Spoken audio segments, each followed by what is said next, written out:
এত একটা বক্তৃতা আমার কাছে আমার সামনে দিল আমার বিআই মাওলানা আবুল কাসেম আনোয়ারি সাহেবজন আসছেন এখানে, আমরা বসে রয়েছি তালিম শুনতেছি।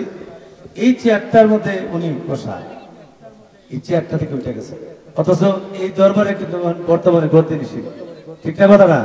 আছে না যে বিশ্বে বয়ে বসে রইলাম না।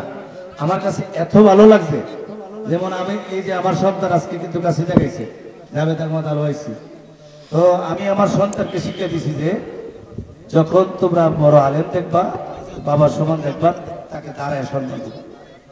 আনলে কি হবে?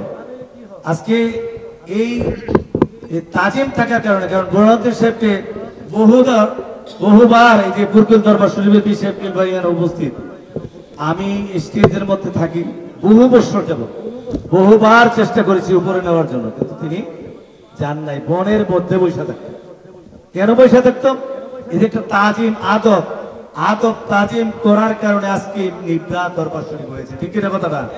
দেখেন আজকে একটা মাদ্রাসা, আমি সবচেয়ে বেশি আনন্দিত হয়েছি দরবার শরীফের পাশে একটা মাদ্রাসা হয়েছে এবং ওনার মেয়ের জামাতা হুসাইন আহমদ হুসাইনি সে পরিচালনা করতেছেন। আলহামদুলিল্লাহ বুঝেন না? এই যে এটাই আমি বলবো, আমি 2 দিন পরে মক্কা শরীফ চলে যাব, আমার ফ্লাইট হবে 13 তারিখ। আমার ভাইজান এই যে ফুরকুলের পিসে হুজুরের ফ্লাইট হবে 25 তারিখ। আমাদের জন্য দোয়া করবেন। আমরা বারবার কাফেলা নিয়ে যাই। এই নিবরা গ্রাম থেকেও এই কদিন আগে আমার সাথে 2 জন গেছিলেন, এর আগেও 2 জন গেছিলেন, এভাবে যাচ্ছে বিভিন্ন জায়গা থেকে। আমি আমার ভাইজান এর দরবারও সোহরাব হোসেন জালালি সাহেবের দরবারে ব্যবস্থা করে আসছি। আসলে অনেক দূর, উনি আমাকে বলছে চিন্তা যাই তার আসলে সত্যি কথা, চিনাটা অনেক কঠিন হয়েছে। তারপর ওখানে গেছি, প্রত্যেক দরবার গুলাতে যাই।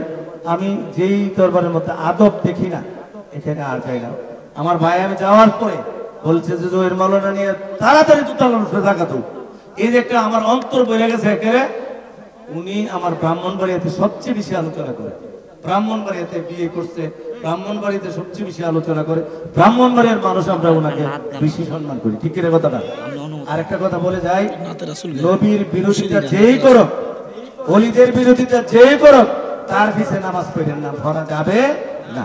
আল্লাহ তাআলা আমাদেরকে বুঝার তৌফিক দেন। সবাই বলুন আমিন। ভাইজান আমি অসুস্থ।